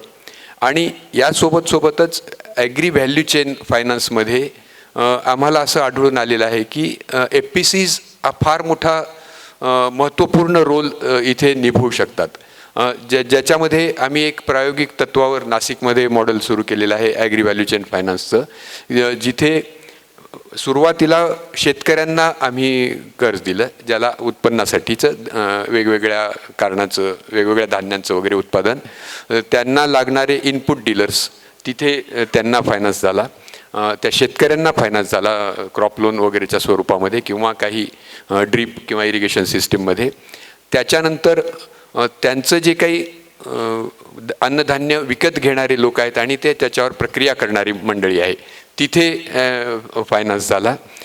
आणि या सगळ्यांचं जे काही बॅकवर्ड आणि फॉरवर्ड लिंकेज ज्याला आपण म्हणूयात, या सर्व घटकांना बँकेने एकत्रितरित्या एकत्र केलं आणि त्यांना फायनान्स केला. इथे तिथली जी एक स्थानिक FPC आहे तिचा रोल आमच्यासाठी खूप महत्त्वपूर्ण ठरला की ज्या FPCने या सगळ्यांना एका धाग्यामध्ये गुंतवलं गेलं आणि बँकेसाठीही ते गोष्ट सोपी ठरली आणि त्या स्टेक होल्डर्ससाठी ती गोष्ट खूप फायदेशीर ठरली. इथे हा ॲग्री व्हॅल्यू चेन फायनान्सचा कन्सेप्ट पूर्णतः म्हणजे तिथे आम्हाला दिसून आला आणि त्याचे फायदे पण दिसून आले सर. तर स्टेट बँक या FPCच्या फायनान्समध्ये ॲग्री व्हॅल्यू चेन म्हणूनही पाहत आहे, FPCना त्याच्यातले ऑर्गनायझर्स आणि एक प्रमुख घटक म्हणूनही पाहत आहे आणि त्यांच्या स्वतःच्या ज्या गरजा आहेत त्या गरजाची पूर्तता म्हणूनही पाहत आहे. आणि ह्या तिन्ही स्तरावर आम्ही काम करत आहोत. यासाठी एक इनिशिएटिव्ह आणखी एक घेतलेला आहे स्टेट बँकेने की 50 लाखाच्या वरची जी काही प्रोसेस होते लोनची ती आम्ही एकत्रित केली आणि त्याच्यासाठी विशिष्ट तज्ज्ञांचा एक गट नेमला की ज्यांना 7 ते 15 दिवसाच्या आत या लोनचं प्रोसेसिंग व्हावं. यासोबतच आमचे जे काही फार्म सेक्टर टेक्निकल ऑफिसर्स आहेत, जे की कृषी विषयातले तज्ज्ञ लोक आहेत, हे आम्ही महाराष्ट्रभर 8 ठिकाणी वेगवेगळ्या झोनमध्ये त्यांच्या सल्ल्यासाठी, त्यांच्या मार्केटिंगसाठी आणि त्यांच्या अडीअडचणीच्या निवारणासाठी प्रत्येक 8 झोनमध्ये महाराष्ट्राच्या विविध ठिकाणी ही आमचे FSTOs कार्यरत आहेत आणि त्याचे खूप उत्कृष्ट रिझल्ट्स आम्हाला मिळत आहेत सर. फक्त एवढं आहे की ह्या FPCचं जे काही बुक्स आहेत, जे सकाळी आपण काही अनौपचारिक चर्चेमध्ये आढळून आलेलं आहेत, आम्ही शेवटी बँकर्स आहोत आणि एका विशिष्ट कायद्याच्या चौकटीमध्ये आपण बांधलेले आहोत. तर त्या नियमांच्या अधीन राहूनच आपल्याला काम करावं लागतं. तर हे जे बुक्स आपण एक स्वतः काल शिंदेसाहेबांनी सांगितलं की शेतकऱ्यांनी स्वतःकडे एक उद्योजक म्हणून पाहिलं पाहिजे आणि असं जर पाहिलं तर ती आर्थिक शिस्त आपल्यामध्ये येते आणि ती फायनान्शियल डिसिप्लिन आपल्यामध्ये थोडीशी मला म्हणजे FPC फॉर्मेशन, त्यांचं पुढे वर्तन यामध्ये क्वचित आता सुधारणेला वाव आहे पण क्वचित कमी दिसते. ती जर पूर्तता झाली तर बँका आपण होऊन त्यांच्याकडे जायला तयार आहेत आणि त्यांच्या सर्व गरजा भागवण्यासाठी प्रॉडक्ट्स किंवा सर्व गरजा पूर्ण करण्यासाठीच्या विविध योजना स्टेट बँकेकडे आहेत, हे नक्की sir. Thank you sir. Thank you. Ashokji, you have been in agriculture markets, especially in the post-harvest handling, and now you're working with leading agri inputs company of the country. And as you are discussing that कि हम भी जो है अब agriculture financial services में आने के लिए हैं, तो आपने कैसे इस होल प्रोसेस को देख रहे हैं जिसमें कि अब चेंज हो रहा है, पैराडाइम शिफ्ट हो रहा है एग्रीकल्चर के अंदर फ्रॉम द एग्रीगेशन, लोग बात कर रहे हैं प्राइस रिस्क क्वेश्चन, प्राइस गिरे नहीं, कहाँ तक ये भी बात हो रही है कि एफपीओस को फाइनेंसिंग एक सीएसआर फंड में भी की जाए, सीएसआर फंड में जो फंडिंग हो वो भी, तो काफ़ी चीज़ें निकल के यहाँ पर इनोवेशंस आ रहे हैं. तो आप अपने उस होल जो अपने फ्रेमवर्क क्रिएट कर रहे हैं उसमें ये सब क्या कर रहे हैं आप, थोड़ा हमारी ऑडियंस का बताएं please. Sure sir. So sir आपने सही पॉइंट उठाया कि CSR के थ्रू फंडिंग हो सकती है एफपीओस को. There are many DFIs, impact investors. DFIs are developmental financial institutes. They are the largest lenders in the world. Like if you talk about Europe, there are European banks or European sovereign government bodies like FMO of Netherlands, CDC of British UK government, similarly Proparco of France. These lenders are coming forward. They want to lend it to institutes or for developmental work into the rural markets where women farmers are working, or the farmers who are smallholder farmers, they can get access to finance. आणि साहेब तुम्ही सांगितल्याप्रमाणे access to finance is very very important. जसं पाटील साहेब म्हणाले की आर्थिक discipline, ज्याला आपण म्हणतो की फायनान्शियल डिसिप्लिन, ती जर व्यवस्थित आपण केली सगळ्या एफपीओजनी, एफपीसीजनी किंवा शेतकऱ्यांनी, तर access to capital is not a issue. Because like Shridhar साहेबांनी सांगितल्याप्रमाणे एफपीओजना त्यांचं ग्रेडिंग, जर फायनान्शियल ग्रेडिंग त्यांनी जर व्यवस्थित बुक्स ऑफ अकाउंट्स मेंटेन केले आणि व्यवस्थित ऑडिट करून जर त्यांनी हे जे नॉर्मल रिक्वायर क्रेडिट अप्रेझरला काय लागतं, आता तुम्ही समजा पाटील साहेबांच्याकडे गेलो आपण स्टेट बँकेमध्ये, त्यांना म्हटले की बाबा ही आमची एफपीओ आहे, यांना एक साधारणतः 50 लाखाचं लोन पाहिजे. पाटील साहेब काय म्हणतील की बाबा तुम्ही हे डॉक्युमेंट द्या, तुमचे जे शेतकरी आहेत सगळे त्यांचे जे जे कोऑपरेशनमध्ये तुम्ही त्यांचे पॅन कार्ड, आधार कार्ड, प्रत्येकाचं समजा काय इन्कम टॅक्स रिटर्न फाईल केलं असेल त्यांचं, किंवा एफपीओनी त्यांचे अकाउंट मेंटेन केले असतील, तर हे सगळे डिटेल्स दिले. आणि पाटील साहेबांना असं वाटलं की त्यांनी बघा 3 C सांगितल्या. One is capital, character, and third one is capacity of that particular FPO or individual. ह्या तिन्ही गोष्टी जर आपण जर बघितलं तर कुठलीही बँक, प्रायव्हेट सेक्टर बँक असो किंवा पब्लिक सेक्टर बँक असो किंवा NBFC असो, समून त्यांनी बरंच काम केलं आहे या क्षेत्रामध्ये. श्रीधर साहेबांनी तर मला वाटतं भारतातल्या सगळ्या एफपीओना तुमची भेट झाली असेल साहेब. मीही समूहतेमध्ये काम केलं आहे काही वर्ष, मलाही एफपीओ एफपीसीमध्ये लेंडिंगचा थोडा अनुभव आहे.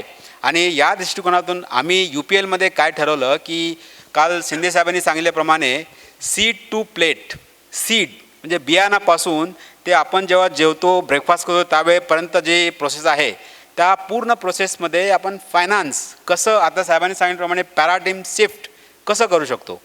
तर UPL तुम्हाला सगळ्यांना ज्ञात आहेच, तर सीड्समध्ये UPLनी बरेच कामं केले. काल साहेबांनी सांगितल्याप्रमाणे पोटॅटोमध्ये low sugar potatoes have been research, have been tested and brought to the market. So all those things have been done. स्प्रेइंगमध्ये इक्विपमेंट फायनान्सिंग, स्प्रेइंग फायनान्सिंग UPLनी थ्रू nurture.farm या प्लॅटफॉर्मद्वारे सुरू केलेलं आहे काम. त्याने जेणेकरून शेतकरी त्यांना मोठ्या इक्विपमेंट्स किंवा स्प्रेइंग मशिनरीज घेता नाही आल्या, तर आमच्याकडे nurture.farm थ्रू कमी याच्यामध्ये जे चार्जेस यांनी जे सुरू केले, चार्ज केलेत, that will be lesser than the labour will be charging you for spraying for a days work.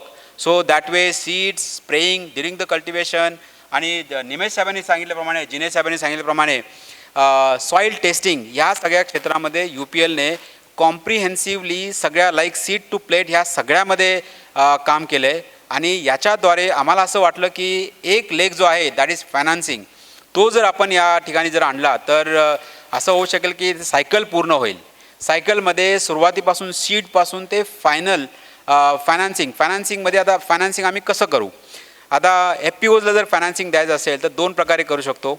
pre-harvestमध्ये financing can be given for seeds, for insecticides, for biosolutions, it can be given. Post-harvestमध्ये for procurement, like when a FPO is like a cooperative body, it has its own balance sheet, but balance sheet may not be so strong that State Bank may give a loan. Of course, State Banks will be giving under a priority sector lending, but State Bank will be definitely asking for a collateral. तो एक साहेब एक मोठा प्रश्न असा आहे की FPO, FPCकडे किंवा शेतकऱ्यांच्याकडे collateral म्हणजे ज्याला आपण तारण म्हणतो ते नसतं, त्यावेळेस तुम्ही कसं काय शेतकऱ्यांना देऊ शकाल अंडर द PSL स्कीम, ते पण थोडंसं तुम्ही एक्सप्लेन केलं तर बरं होईल.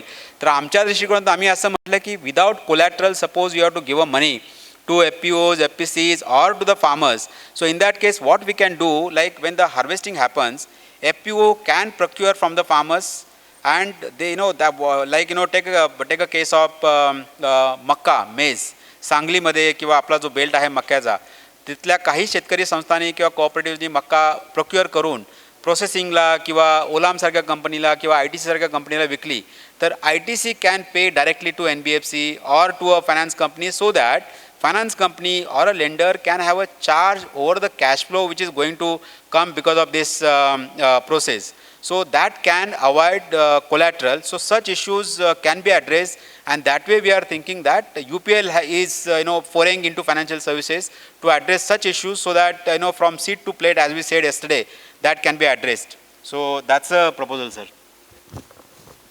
Thank you very much. I will give you a very small instance, or one of the instances. Few FPOs approached us. One of them is in Sinnar. And I asked them, what kind of loan do you want? Said, we want only 4 days loan. The 4 days loan was basically for procurement of onion, for which they had already found out a buyer in Bangalore. So what they wanted is from farmer, they will procure in 1 or 2 days and then immediately it will sell off at Bangalore, where the guy who is procuring, he is going to do export of that particular product. So only 4 days requirement was the loan requirement, but it was in phased manner. So I think in FPO sector, many innovations as far as agriculture is agriculture, from farm to plate or from seed to plate, many innovations are required, because our agriculture is across 14 agroclimatic zones. We have various kind of models that can be incorporated in the farmer producer company. So this was just that, even sometime 3 to 4 days loan. And why we can make it 10 days loan, but by that time the money goes away and the farmer is not to repay, the lender is at risk. So this kind of capacity, character, flow of credit, uses of credit, many things are required when we do the bundling of products or make the whole product. All I'm saying is there is enough scope for innovation in agriculture, especially for FPOs. We still don't have an umbrella of products which address from the pre-harvest stage to harvest stage to post-harvest stage to processing stage. The institution should work together to make available such products to the farmers, FPCs, FPOs, farmer interest group, and other collectives in farming sector. Now we will open the floor for questions from the audience. Anybody who's interested, please.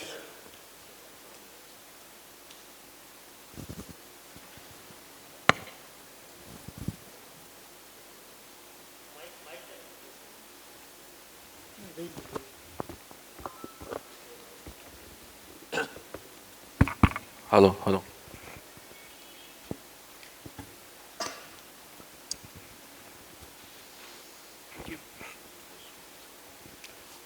नमस्कार, मैं वीरेंद्र मंत्री, Siddhagiri naturals, ये Kolhapur based company है, यहाँ से इनको represent कर रहा हूँ. हमारी कंपनी का उद्देश्य जो है वो फार्मर्स की प्रॉस्पेरिटी, समृद्धि और ग्राहकों के लिए स्वास्थ्यता और शुद्धता लाना है, और ये भी सब किफ़ायतशीर दामों में। तो मेरा सवाल ये पैनल से ये है कि कल कीनोट एड्रेस में प्रोफेसर चांद जी ने ये बताया था कि हमारे जो उत्पाद है वो कॉम्पिटिटिव नहीं है। अभी मनोज जी आपने तो बिल्कुल सही फरमाया कि access to finance is one of the problem for the farmer, but while we are talking about access to finance, can this panel enlighten us as to how the cost of finance can be brought down and what this panel can do to make the farmers produce competitive? Sure. Can I? Thank you. Sir, very important point you are referred. Professor Chan talked about competitiveness. Like, we are talking about revolution. Under that revolution, production is likely to be or could be at this point of time could be higher than the consumption. So the excess you have to export. To export you have to be competitive into the international market. Like yesterday we talked about sugar. Our MSP in FRP and is higher than the international markets. So the main issue in this is how to reduce cost of borrowing. So cost of borrowing, if we talk about, there are 2-3 things. In pre-harvest and post-harvest, I'll try to address this. In pre-harvest, any loan given to farmers or FPOs, FPCs qualify for PSL. PSL loans are available at very, very optimum rates like 7-8% or maximum 9% SBI मध्ये साहेब तुम्ही सांगू शकाल. तर एक तर हे आहे की सगळे लोन्स जे शेतकऱ्यांचे आपण त्यांचे डॉक्युमेंट्स घेऊन त्यांचे आधार कार्ड आणि लँड होल्डिंग सगळं घेऊन जर if it can qualify under PSL, definitely loans could be available at a very optimum rates to all these sectors. In the post harvest, we used to do a lot of WHR funding.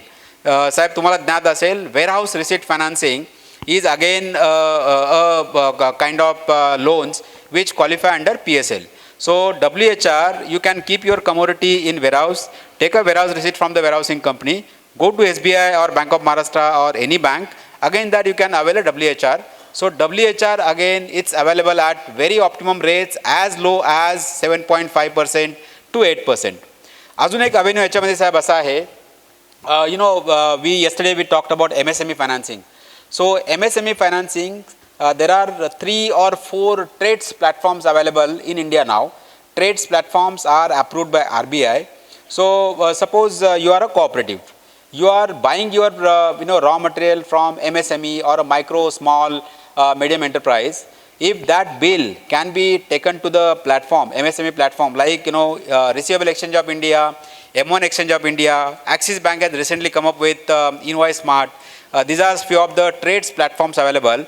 You can get funding at 7%, as low as 7% on the trade platform. तर याच्यामध्ये process अशी होते, I'll just explain this process. Suppose cooperative buys raw material. You have a processing unit. So in that processing unit, you buy raw material from the farmer. So farmerचा आता bill तर नसेल, पण समजा cooperative किंवा MSME आहे, ते bill आपण जर ट्रेड्स प्लॅटफॉर्मला दिलं आणि तुमचा क्रेडिट पिरियड 30 दिवसाचा असेल, you can pay on 30th day on your due date to the bank, but by that time bank, like that's a trades platform through, they can give a funding at 7%. So I think 6-7%, 8% funding is possible to MSMEs, to FPOs, to FPCs and to the farmers. You can add, sir. Thanks Ashok ji. जैसे कि आपने बताया था, समुन्नति भी सम and उन्नति, collective growth, collective prosperity, collective elevation, जैसा आपका मिशन है उसी तरह समुन्नति का भी मिशन है. एक चीज़ इंपॉर्टेंट है सर, अगर आपको कॉस्ट ऑफ बोरोइंग कम करना है, yes everybody wants the borrowing cost to come down, लेकिन हमको वो एंटिटी को अच्छा से खड़ा रखना है.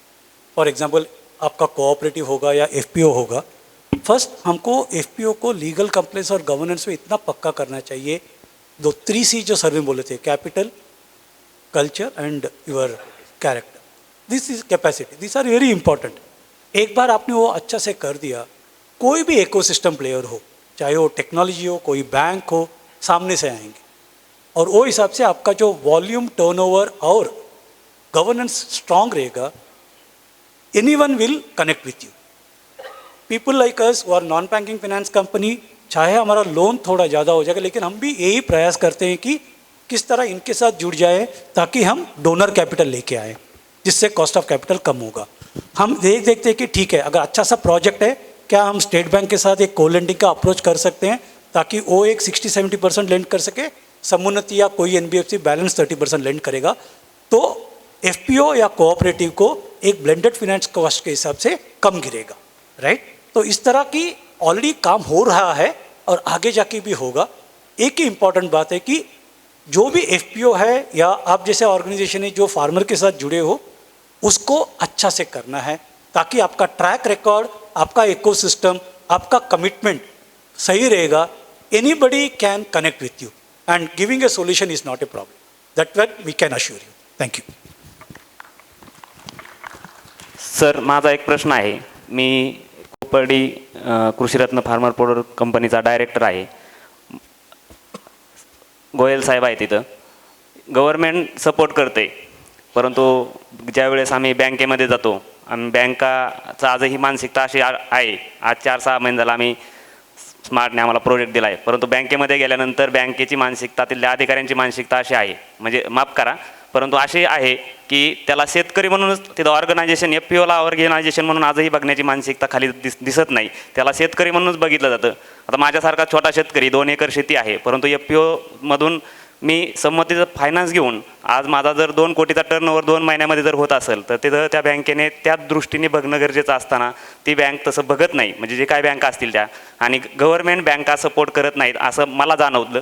मला गोयल साहेब त्याच्यावरती बोलतीलच, आम्ही त्यांच्याशी चर्चा करणारच आहोत, परंतु आपण बँकर म्हणून त्याला काय आपल्याकडे सजेशन आहेत तेवढ्या मला सांगितलं तर बरं होतील. थँक्यू. या प्रश्नाचं बँकर म्हणून मी उत्तर देऊ इच्छितो.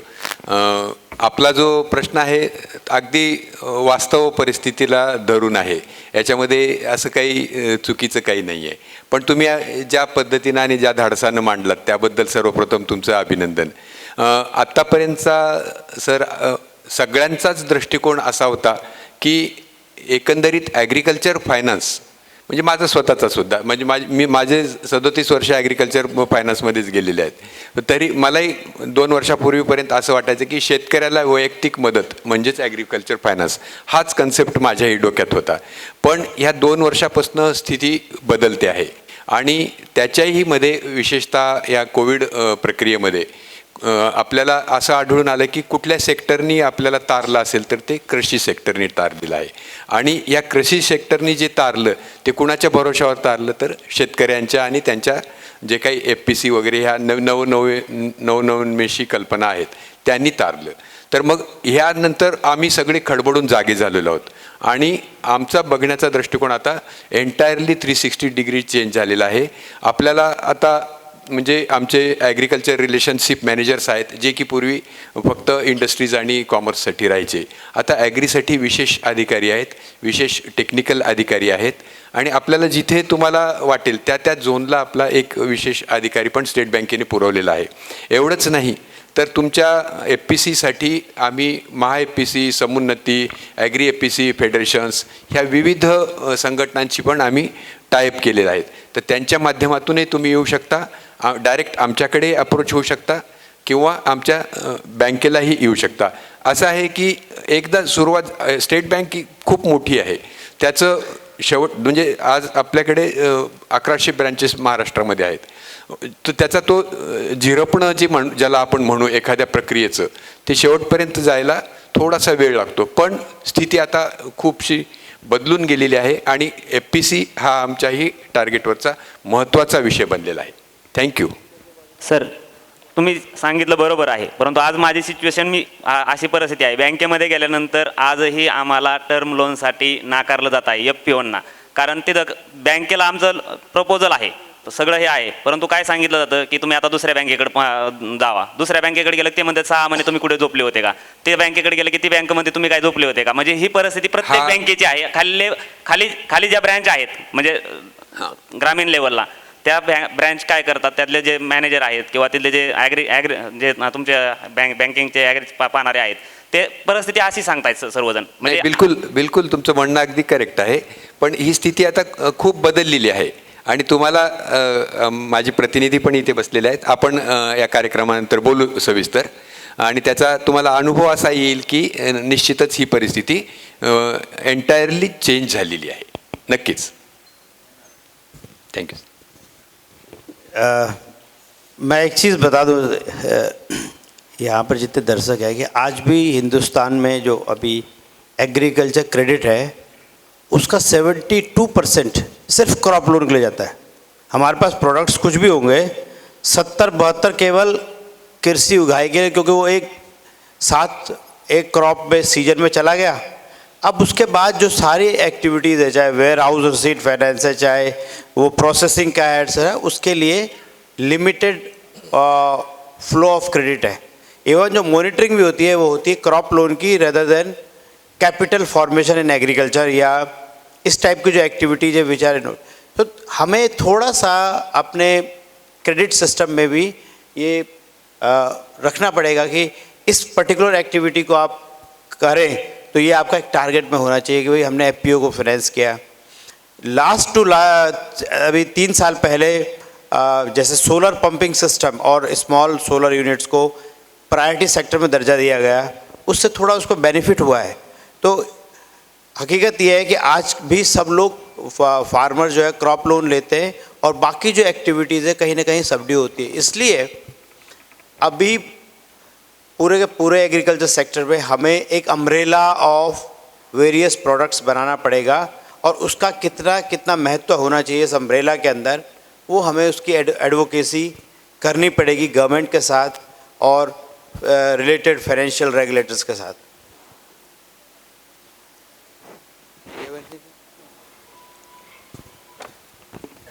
I think we have no more questions. Is there? Yeah. Hello sir, हमने एमएसएमई में 2 करोड़ का लोन लिया है रिसेंट में, 2 वीक्स के नीचे.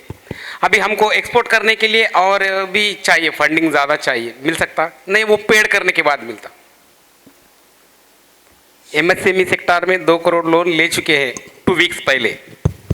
फिर हमको अभी ऑर्डर बढ़ा है, हमको फिर भी फंडिंग की ज़रूरत है, तो फिर ले सकते हैं या वो पेड करने के बाद ले सकते हैं? वो एमएसएमई सेक्टर का है, वो तो गवर्नमेंट, सेंट्रल गवर्नमेंट से वो लिए हैं. अभी हमको समझ लीजिए बड़ा ऑर्डर है, फंडिंग की ज़रूरत है, ये हमको कुछ भी इफेक्ट करेगा? ये इधर आपका लोन है ना ऑलरेडी, वो पूरा पेड करने के बाद देंगे, ऐसा कुछ प्रॉब्लम्स आते हैं या डायरेक्ट ले सकते हैं, वो ऑर्डर के मंदम ले सकते हैं? सर देखिए, आपने पहले लोन लिया हुआ है MSME K under the MSME, so that loan is taken for a entire process, right. Suppose आपका 2 करोड़ का उपज है, 2 करोड़ का आपका सेल होने वाला है, उसके सामने आपने समझो 70% लिया हुआ है, सो 1.4 करोड़ का लोन आपने ऑलरेडी लिया हुआ है. उसके एंटायर साइकिल के लिए आपकी रिक्वायरमेंट जो थी 1.4 to 1.5 करोड़ है, वो आप पे करते रहेंगे. या उसमें क्या होगा सर, ऐसा देखिए, अगर आपका 1.4 करोड़ का ड्यू है लोन 2 करोड़ के सामने, अगर उसके ऊपर और लोन ले लेंगे तो it will amount to double financing. Of course we are not intending any double financing, no bank no lender will give a double finance. तो इसमें ये हो सकता है कि आपने जो लोन लिया है वो पे करके उसी लोन को आप एक्सपोर्ट में, अगर एक्सपोर्ट करने वाले हैं तो एक्सपोर्ट के लिए ईसीजीसी के थ्रू एकदम सस्ते दाम में लोन मिलता है सर. मतलब आप देखिए इट विल बी बिलो 6%, तो उसमें कन्वर्ट कर सकते हैं. अगर वो स्टेज आपका, मतलब आपका that is a manufacturing stage और अ फर्स्ट स्टेज, वो अगर आप पार कर चुके हैं तो आपको आपका जो डेटर्स मिलने वाला है, समझो आपने एक्सपोर्ट कर दिया, एक्सपोर्ट करने के बाद जो पैसा आने वाला है, आने के लिए 1 महीना लग रहा है, 2 महीना लग रहा है, उसके लिए there is a process called factoring. Against that you can get a loan and factor, जब आपका पैसा आएगा तो फैक्टरिंग कंपनी को चला जाएगा. That is also available at a very very cheap rate, मतलब ऑप्टिमम रेट्स. तो अपने को यही देखना है इसी प्रोसेस के दौरान, जैसे आपने बोला कि डिसिप्लिन ऑफ फाइनेंसिंग, आर्थिक साइकिल समझना पड़ेगा, थोड़ा वर्किंग कैपिटल साइकिल आपका समझना होगा.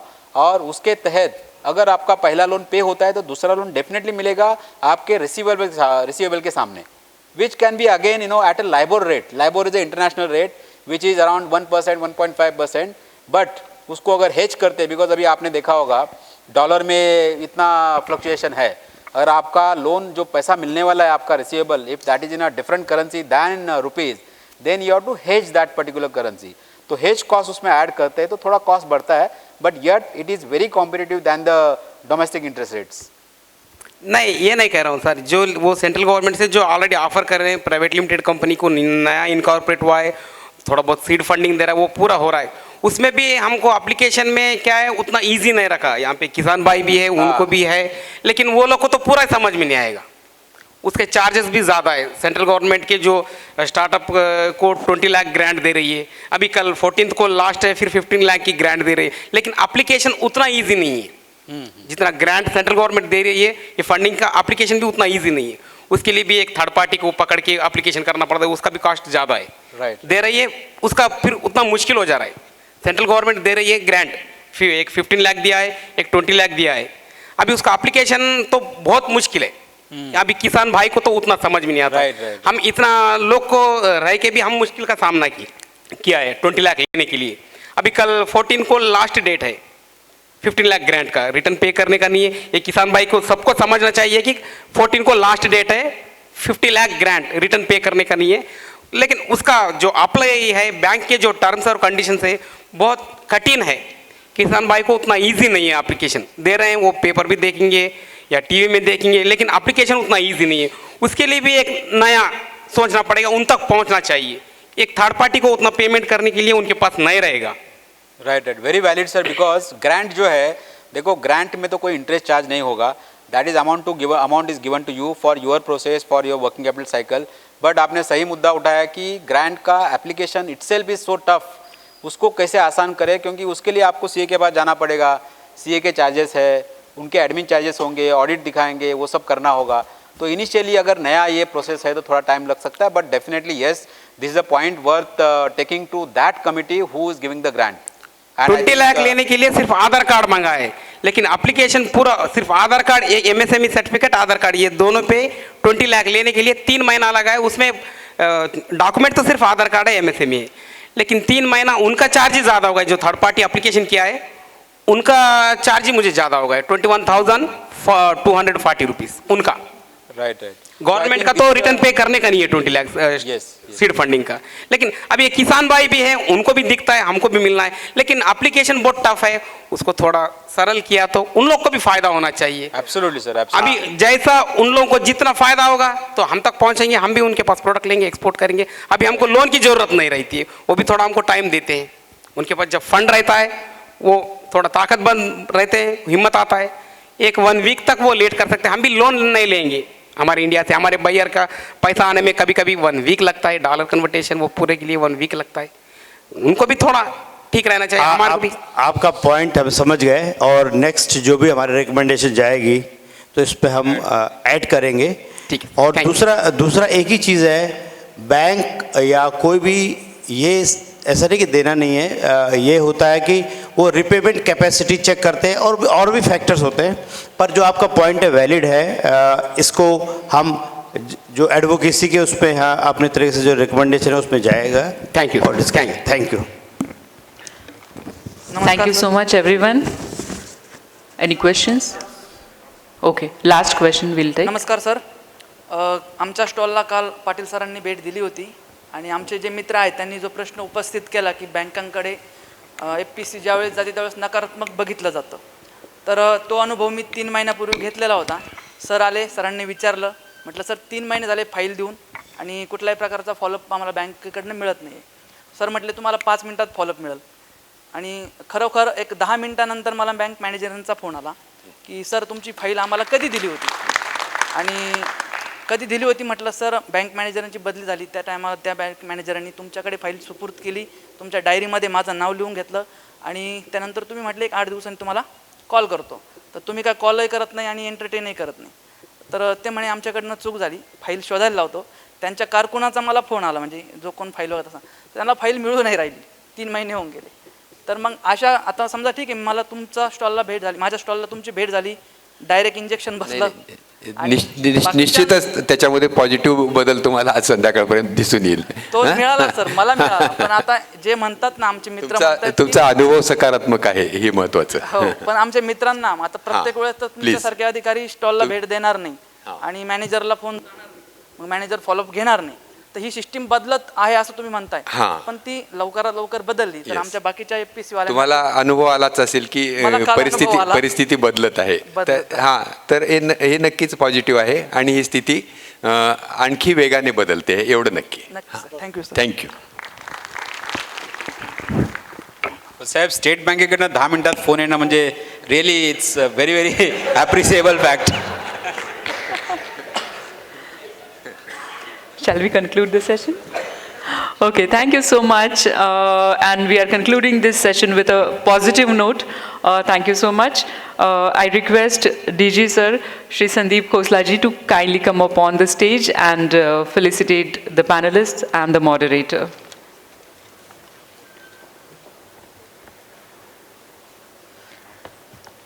Moderator, Mr. Manoj Rawatji, Managing Director and Chief Executive Officer, ValueFin.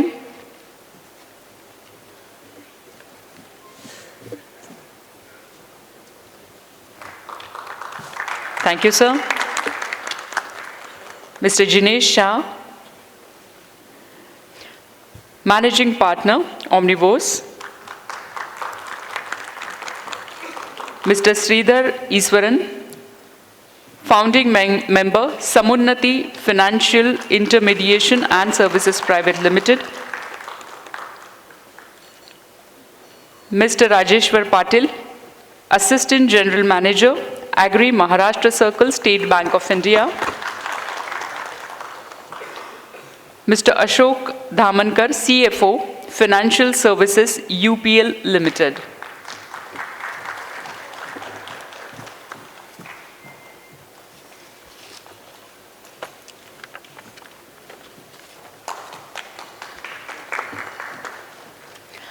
Thank you so much, everyone.